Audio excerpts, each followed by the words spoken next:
Good evening students.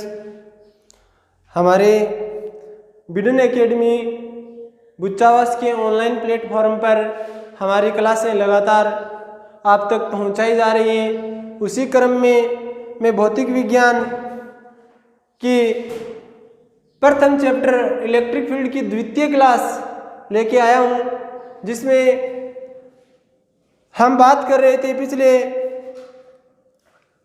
पिछले जो video के अंदर हमने पढ़ा था, उसमें हमने पढ़ा था आवेश के बारे में। आवेश के अंदर हमने ये जाना कि आवेश की व्युत्पत्ति कैसे हुई थी। बेंजामिन फ्रैंकलिन ने इसके कितने प्रकार बताए थे, कौन कौन से प्रकार थे, और आवेश का मात्रक क्या था, इनकी इकाई के बारे में हमने पढ़ा था। आज हम बात करते हैं आवेश व्युत्पन्न करने की विधियाँ। आवेश व्युत्पन्न करने की विधियाँ, आवेश व्युत्पन्न करने की विधियाँ। प्यारे बच्चों, महत्वपूर्ण बात, आवेश व्युत्पन्न करने की 3 विधियाँ बताई गई हैं। उनमें 1 नंबर घर्षण विधि। घर्षण विधि जो सबसे प्राचीन है, जिसका जिक्र बेंजामिन फ्रैंकलिन ने भी किया था, जिसके आधार पर ही उसने आवेश के 2 प्रकार बताए थे, एक धनात्मक और एक ऋणात्मक। 2 नंबर विधि है चालन विधि। चालन विधि और 3 नंबर विधि है प्रेरण विधि। प्रेरण विधि। तीनों विधियों के बारे में हम पढ़ेंगे। सबसे पहले हम बात करें घर्षण विधि की। सबसे पहला क्वेश्चन ये बनता है कि घर्षण विधि से किस प्रकार के आवेश की व्युत्पत्ति की जाती है। तो आपका उत्तर क्या रहेगा? घर्षण विधि से विपरीत प्रकृति के आवेश की व्युत्पत्ति की जाती है। कैसी प्रकृति के? विपरीत प्रकृति के आवेश की व्युत्पत्ति की जाती है। विपरीत प्रकृति का मतलब है प्लस चार्ज से आप माइनस की व्युत्पत्ति कर सकते हो, और माइनस से आप क्या कर सकते हो? प्लस की। यानी एक प्लस चार्ज होगा और एक क्या होगा? माइनस चार्ज होगा। यानी दोनों जो चार्ज होंगे वो एक दूसरे के क्या होंगे? विपरीत होंगे। इसलिए इनकी प्रकृति कैसी होगी? विपरीत प्रकृति होगी। अब घर्षण विधि के अंदर एक महत्वपूर्ण बात यह है कि आखिर ये प्लस और माइनस आते कैसे हैं। प्लस चार्ज और माइनस चार्ज आएंगे कैसे, इनकी उत्पत्ति होगी कैसे? इनको समझने के लिए सबसे पहले मैं बात करता हूं, एक हमारे पास शब्द है कार्यफलन। क्या है? कार्यफलन। इसको आपको समझना पड़ेगा कि कार्यफलन क्या होता है। अधिक कार्यफलन, कम कार्यफलन। आखिर इस कार्यफलन, बार बार में इस कार्यफलन के शब्द का उपयोग करेंगे तो इसका अर्थ क्या है, शाब्दिक अर्थ क्या है? तो कार्यफलन का मतलब बच्चों ये है, हम सब ये जानते हैं कि जैसे मैंने एक मेटल ले ली और इसके अंदर क्या है? इलेक्ट्रॉन्स भरे हुए हैं। बहुत ज़्यादा संख्या के अंदर इसके अंदर क्या भरे होते हैं? इलेक्ट्रॉन से भरे होते हैं। इलेक्ट्रॉन्स भरे होते हैं। अब इन इलेक्ट्रॉन्स को क्या करना है? बाहर निकालना है। वैसे ही जैसे एटम होता है, एटम के अंदर ये क्या होती है? नाभिक होती है, बीच में इनके चारों ओर इलेक्ट्रॉन क्या लगाता है? चक्कर लगाता है। और हम अच्छी तरह जानते हैं कि ये इलेक्ट्रॉन इस नाभिक के साथ बंधा हुआ होता है। क्या होता है?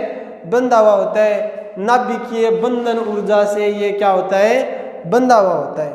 यानी नाभिकीय बंधन ऊर्जा, या हम ऐसे बोले कि नाभिक पॉजिटिव है, इस इलेक्ट्रॉन को अपनी ओर आकर्षित करती रहती है, अपने बंधन में बांधे रखती है। तो यदि इस इलेक्ट्रॉन को इसके बंधन से मुक्त कराना है तो हमें बाहर से ऊर्जा देनी पड़ेगी, और बाहर से जब ऊर्जा देंगे, इतनी ऊर्जा दे दें कि उस ऊर्जा का मान इस नाभिक द्वारा जो इस पर आरोपित ऊर्जा है उससे क्या हो जाए? ज़्यादा हो जाए। तो ये इलेक्ट्रॉन क्या निकल जाएगा? इसके बंधन से बाहर निकल जाएगा और मुक्त हो जाएगा। वैसे ही जैसे ये इलेक्ट्रॉन, यहाँ पे ये इलेक्ट्रॉन है, इनमें से किसी एक इलेक्ट्रॉन को बाहर निकालना है। सपोज करो मैंने माना कि इस एक इलेक्ट्रॉन को बाहर निकालने के लिए मेरे को 10 इलेक्ट्रॉन वोल्ट की एनर्जी चाहिए। कितनी चाहिए? 10 इलेक्ट्रॉन वोल्ट की एनर्जी चाहिए। मैं इसको एनर्जी देता हूँ 9.8 इलेक्ट्रॉन वोल्ट की। क्या इलेक्ट्रॉन बाहर निकलेगा? नहीं निकलेगा। तो कम से कम यदि मैं इस इलेक्ट्रॉन को 10 इलेक्ट्रॉन वोल्ट की एनर्जी देता हूं तो ये इलेक्ट्रॉन अपना स्थान छोड़कर इस बंधन से मुक्त होकर क्या निकल जाएगा? बाहर निकल जाएगा। तो ये 10 इलेक्ट्रॉन वोल्ट की जो एनर्जी है, ये एनर्जी इसके लिए क्या है? कार्यफलन है। यानी कार्यफलन का मतलब ये हुआ किसी भी धात्विक सतह से इलेक्ट्रॉन को बाहर निकालने के लिए आवश्यक न्यूनतम ऊर्जा, कौन सी ऊर्जा? न्यूनतम ऊर्जा। अधिकतम तो कितनी हो सकती है? जैसे इसको 10 इलेक्ट्रॉन वोल्ट चाहिए, आप इसको 15 दे रहे हो तो निकलना ही है। 15 दे रहे हो तो निकलना ही है, क्योंकि ये तो अधिकतम, और अधिकतम आप कितनी कर सकते हो। लेकिन न्यूनतम का मतलब ये है कि आप इसे 9.9 पर भी बाहर नहीं निकाल सकते। तो न्यूनतम कितनी होनी चाहिए? 10 इलेक्ट्रॉन वोल्ट। यानी कार्यफलन का शाब्दिक अर्थ ये हुआ किसी भी धात्विक सतह से इलेक्ट्रॉन को बाहर निकालने के लिए आवश्यक न्यूनतम ऊर्जा कार्यफलन कहलाता है। अब प्यारे बच्चों, इसमें कार्यफलन अधिक और कार्यफलन कम का क्या मतलब है? कार्यफलन अधिक यानी आपने ये समझा कि कार्यफलन का मतलब है कोई भी धात्विक सतह है उससे इलेक्ट्रॉन को क्या निकालना है? बाहर निकालना है। और बाहर निकालने के लिए जो ऊर्जा चाहिए वही क्या है? कार्यफलन है। अब मैं बोलूँगा कार्यफलन अधिक, इसका मतलब आपका मतलब ये निकला, कार्यफलन अधिक का मतलब ये है कि इस धात्विक सतह से इस इलेक्ट्रॉन को बाहर निकालने के लिए ज़्यादा ऊर्जा की आवश्यकता होगी। और कार्यफलन कम का मतलब होगा इस धात्विक सतह से इस इलेक्ट्रॉन को बाहर निकालने के लिए कम ऊर्जा की आवश्यकता होगी।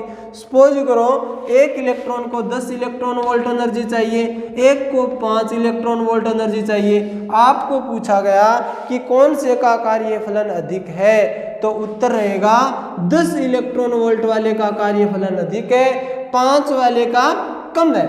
यानी 5 इलेक्ट्रॉन वोल्ट का मतलब ये है कि आप थोड़ी सी एनर्जी देकर भी धात्विक सतह से इलेक्ट्रॉन को क्या निकाल सकते हो? बाहर निकाल सकते हो। तो ये हो गया कार्यफलन। अब इस कार्यफलन के आधार पर ही हम घर्षण की बात करते हैं। आप समझ गए होंगे कार्यफलन का मतलब क्या है? कार्यफलन का मतलब ये हुआ किसी भी धात्विक सतह से इलेक्ट्रॉन को बाहर निकालने के लिए आवश्यक न्यूनतम ऊर्जा कार्यफलन कहलाती है। अब क्या होता है बच्चों, जब बात की जाती है घर्षण विधि की, यानी विपरीत प्रकृति के आवेश की, घर्षण विधि में क्या होता है कि जो दो सतह होती हैं उनमें क्या करवाया जाता है? घर्षण करवाया जाता है। और जब दो सतहों के बीच में घर्षण होता है तो जो कार्य किया जाता है वो कार्य किस में कन्वर्ट हो जाता है? ऊर्जा में कन्वर्ट हो जाता है। दोनों सतहों के बीच में जो घर्षण होता है उस घर्षण के दौरान किया गया कार्य किस में कन्वर्ट हो जाता है? ऊर्जा में कन्वर्ट हो जाता है। अब एग्जाम्पल के तौर पर आप ऐसे देखिए,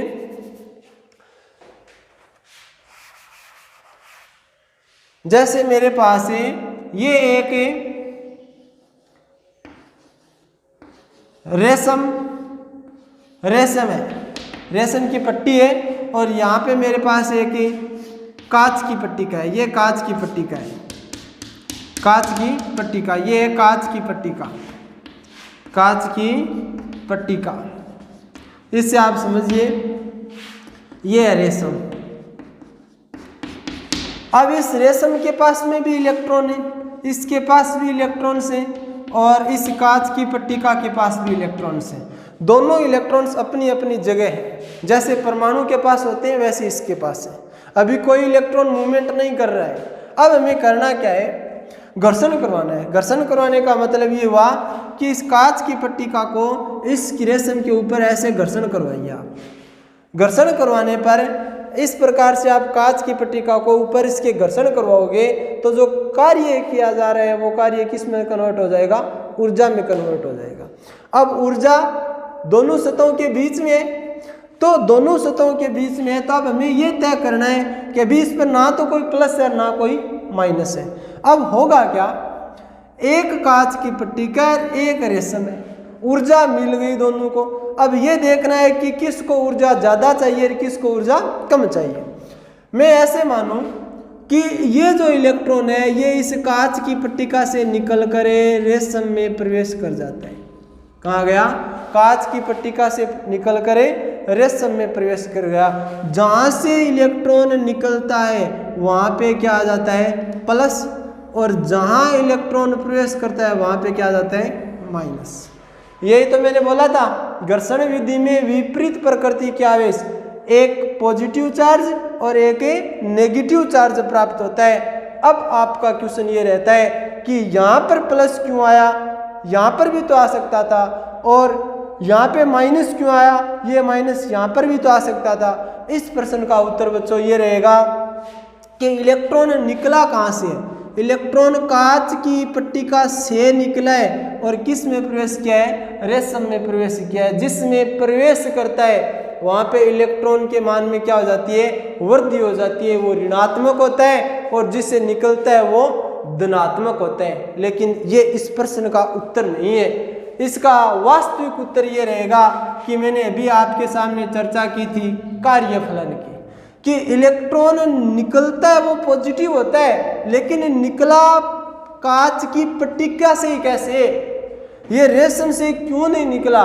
इसका कारण ये था कि जब दोनों को घर्षण करवाया गया, दोनों को क्या करवाया गया, घर्षण करवाया गया, तो जो कांच की पट्टिका में इलेक्ट्रॉन था उसको बाहर निकलने के लिए मान लो, एक बार में मान लेता हूँ 2 इलेक्ट्रॉन वोल्ट एनर्जी चाहिए, और रेशम के अंदर जो इलेक्ट्रॉन था इसको बाहर निकलने के लिए 5 इलेक्ट्रॉन वोल्ट एनर्जी चाहिए। अब आप खुद ही तय कर सकते हो कि कौन सा जल्दी निकलेगा। जिसकी का कार्यफलन कम होगा वो जल्दी बाहर निकलेगा, और जिसका कार्यफलन ज़्यादा होगा वो देरी से बाहर निकलेगा। तो इसका मतलब ये हुआ कि इलेक्ट्रॉन जो कांच की पट्टिका में थे उनको जैसे एनर्जी मिली वो इलेक्ट्रॉन अपना स्थान छोड़कर किस में प्रवेश कर गए, रेशम में प्रवेश कर गए, क्योंकि रेशम की बजाय कांच की पट्टिका का कार्यफलन कम था। कार्यफलन कम होने का मतलब है उस कांच की पट्टिका से इलेक्ट्रॉन को बाहर निकलने के लिए कम ऊर्जा की आवश्यकता थी, और इस रेशम से बाहर निकलने के लिए ज़्यादा ऊर्जा की आवश्यकता थी। इसलिए यहाँ से निकला और यहाँ प्रवेश कर गया, और जहाँ से निकला वहाँ पॉजिटिव और जहाँ प्रवेश किया वहाँ नेगेटिव, यानी घर्षण के कारण विपरीत प्रकृति के आवेश, एक प्लस आवेश और एक माइनस आवेश की प्राप्ति हुई। इस प्रकार से हम कह सकते हैं कि जो घर्षण विधि है उसमें विपरीत प्रकृति के आवेशों को व्युत्पन्न किया जा सकता है, और उसका आधार क्या रहेगा, कार्यफलन रहेगा, कार्यफलन। यहाँ से महत्वपूर्ण 2 एग्जाम्पल हैं। एक तो ये है कि अधिक कार्यफलन, अधिक कार्यफलन, और एक है न्यूनतम कार्यफलन, न्यूनतम कार्यफलन। अब हमें इन शब्दों के फेर में नहीं उलझना है, यह दिमाग में सेट हो जाना चाहिए कि अधिक कार्यफलन का मतलब है इलेक्ट्रॉन को बाहर निकालने के लिए ज़्यादा ऊर्जा चाहिए। तो अधिक कार्यफलन वाले कभी भी इलेक्ट्रॉन निकलेंगे नहीं, ये सिर्फ और सिर्फ क्या करेंगे, इलेक्ट्रॉन को ग्रहण करेंगे। न्यूनतम कार्यफलन का मतलब है इलेक्ट्रॉन को बाहर निकालने के लिए न्यूनतम ऊर्जा चाहिए, तो ये इलेक्ट्रॉन स्थान छोड़ेंगे। इनका मतलब ये हुआ अधिक कार्यफलन वाले सदैव ही क्या होते हैं, ऋणात्मक होते हैं। क्या होते हैं, ऋणात्मक होते हैं। और न्यूनतम कार्यफलन वाले क्या होते हैं, धनात्मक होते हैं। क्या होते हैं, धनात्मक। जैसे एग्जाम्पल के तौर पर कांच की पट्टिका या कांच की छड़, कांच की छड़ को रेशम के कपड़े से रगड़ा जाए, कांच की छड़ को रेशम के कपड़े से, कांच की छड़ क्या होगी, धनात्मक, और रेशम का कपड़ा क्या होगा, ऋणात्मक। रेशम का कपड़ा ऋणात्मक। वैसे आगे देखो, इसमें अधिक कार्यफलन, जो ऋणात्मक है उनका कार्यफलन क्या होगा, अधिक, और जो धनात्मक है उसका कार्यफलन क्या होगा, न्यूनतम। इसी प्रकार जैसे सूखे बालों के अंदर कंघी की जाती है, सूखे बालों के अंदर क्या की जाती है, कंघी की जाती है। यही तो था बाल्टिक सागर के किनारे एम्बर, वो पत्थर मिला था, उसका घर्षण करवाया, उसके बाद वो हल्की फुल्की वस्तुओं को अपनी ओर आकर्षित या प्रतिकर्षित कर, उसके आधार पर ऐसा महसूस किया गया था कि प्रकृति के अंदर कोई विशिष्ट गुण आ रहा है किसी पदार्थ के अंदर, उसे चार्ज कहा गया था। उसी आधार पर इन्हें क्या बोला कि एक तो क्या है हमारे पास है सूखे बाल और एक कंघी। सूखे बाल और कंघी में से पूछा जाए कि किसका कार्यफलन अधिक होगा और किसका कार्यफलन कम होगा, तो यानी कौन सा तो पॉजिटिव होगा और कौन सा नेगेटिव होगा। तो सूखे बाल होते हैं वो तो क्या होते हैं, पॉजिटिव होते हैं, और कंघी होती है वो क्या होती है, नेगेटिव होती है। यानी जब सूखे बालों में कंघी की जाती है तो कंघी करने के बाद यदि उस कंघी को किसी कागज के पास, किसी अन्य हल्के फुल्के जो छोटे छोटे पदार्थ होते हैं उनके पास ले जाया जाए तो वो उनके चिपक जाते हैं। इसका मतलब ये हुआ कि उस कंघी पर क्या आ गए, चार्ज आ गए। किस प्रकृति का चार्ज आए, तो कंघी पर सदैव नेगेटिव आता है। नेगेटिव आने का मतलब कंघी के ऊपर इलेक्ट्रॉनों ने प्रवेश किया है, ना कि कंघी से इलेक्ट्रॉनों का स्थानांतरण हुआ है। यानी कंघी से इलेक्ट्रॉन निकले नहीं है, बल्कि आवेश है वो क्या किया है, सूखे बालों से कंघी में प्रवेश किया है। जिसमें प्रवेश करता है वो नेगेटिव चार्ज और जिससे निकलता है वो पॉजिटिव चार्ज है। कंघी से सूखे बालों से निकलेंगे और कंघी में क्या कर जाएंगे, प्रवेश कर जाएंगे। जिसमें प्रवेश किया वो नेगेटिव, और जो नेगेटिव उसका कार्यफलन अधिक और जो पॉजिटिव उसका कार्यफलन क्या होगा, न्यूनतम होगा।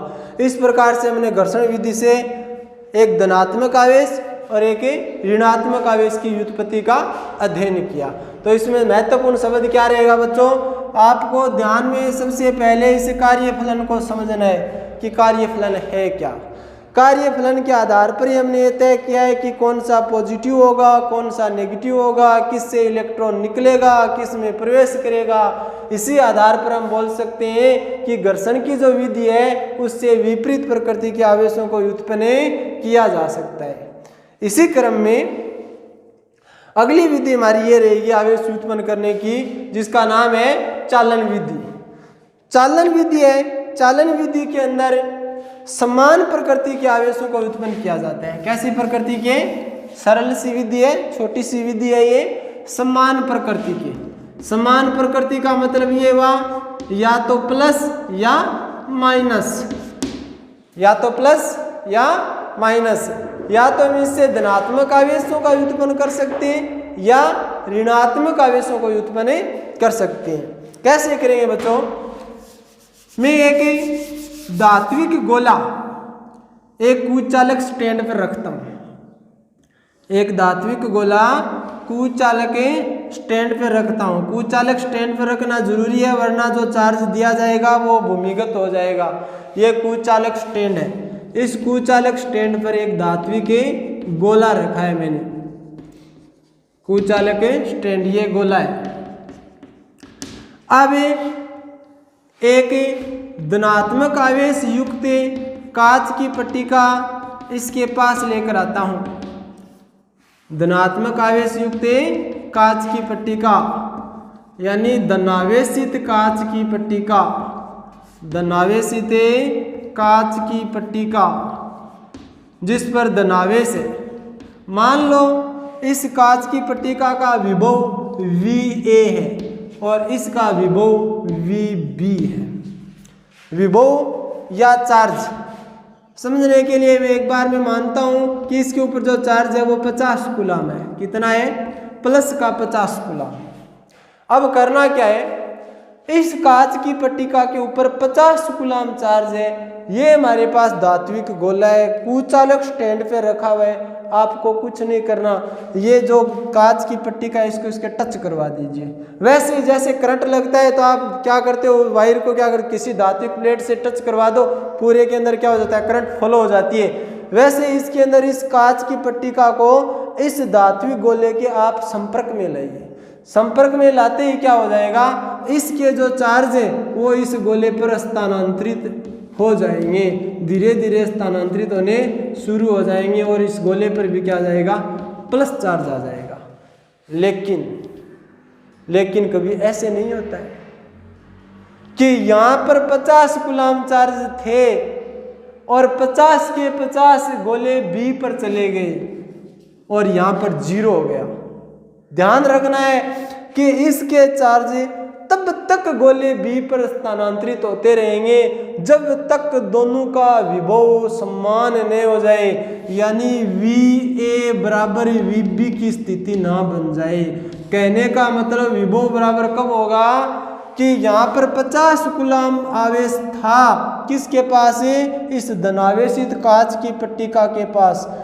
ये तब तक ही स्थानांतरित होगा जब तक इस पर 25 कूलाम नहीं आ जाए।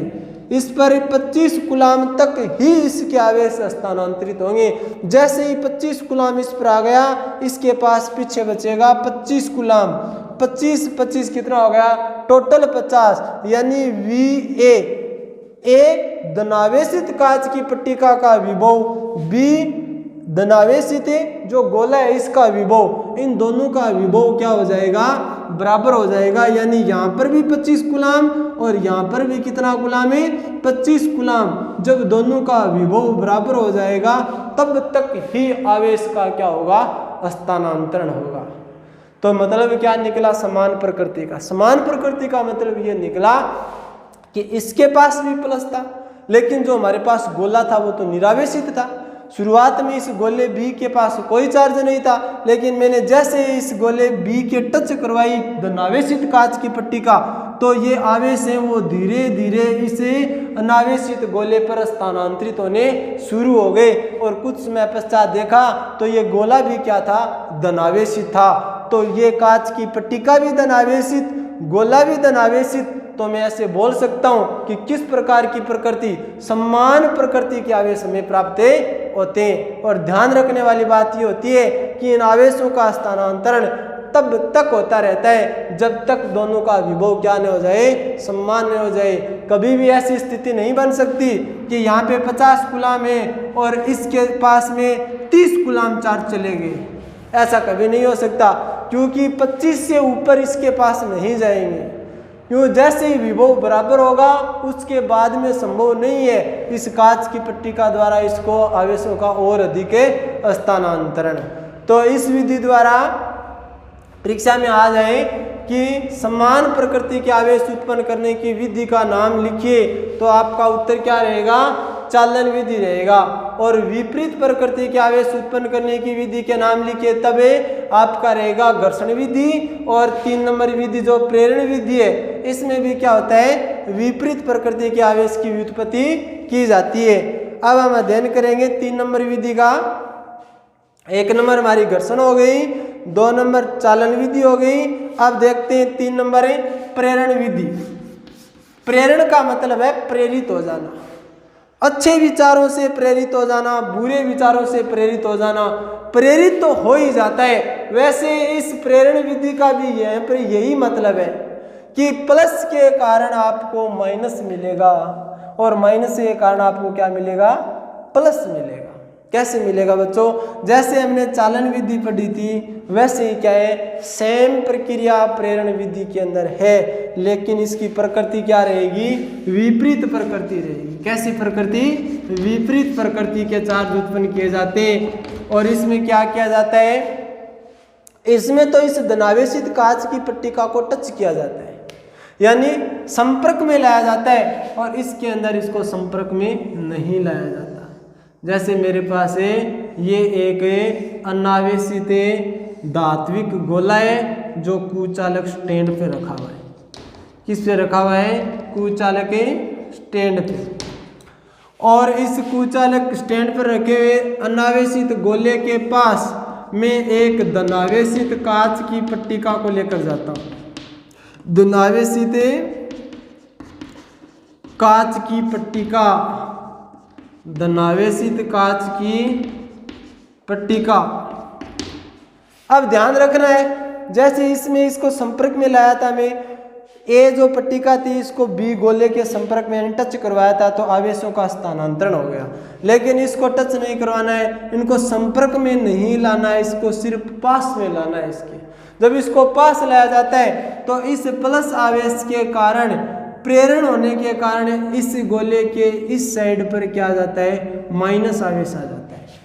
यानी इस प्लस के कारण इस वाले भाग पर क्या आ गया, माइनस आवेश आ गया। तो ये क्या हो गया, चार्ज प्रेरित हो गया। और किस प्रकार की प्रकृति का, विपरीत प्रकृति का आवेश क्या हो जाता है, प्रेरित हो जाता है। इसे क्या बोला जाता है, प्रेरण विद्युत बोला जाता है।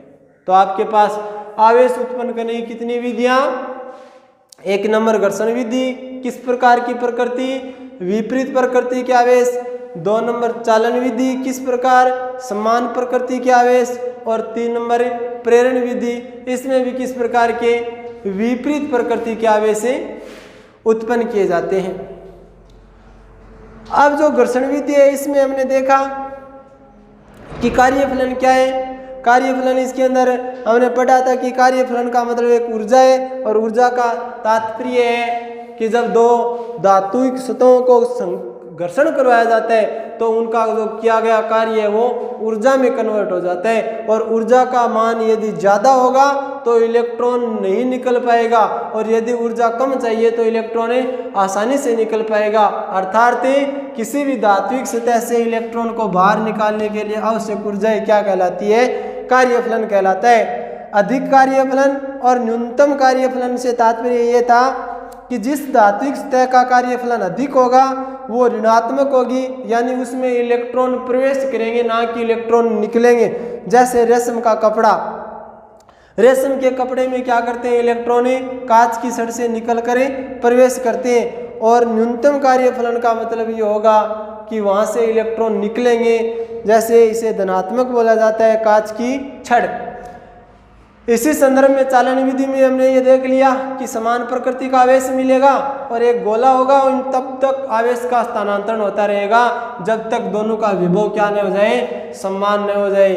और 3 नंबर प्रेरण विधि में, इसमें भी विपरीत प्रकृति का आवेश, लेकिन इसमें और चालन में ध्यान ये रखना है, इसमें आपको संपर्क करवाना है, इसमें संपर्क में नहीं लाना है धनावेशित कांच की पट्टिका को। बिना संपर्क में लाए और जो गोला है, अनावेशित गोला है ए, इस गोले की एक सतह पर क्या आ जाता है, ऋणात्मक आवेश आ जाता है। इसे इस प्रकार से प्रेरण विधि द्वारा भी विपरीत प्रकृति के आवेश उत्पन्न किए जा सकते हैं।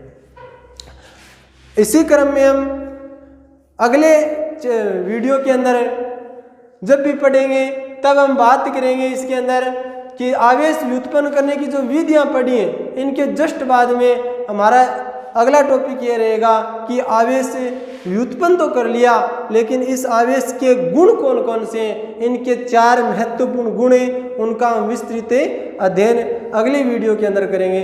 धन्यवाद।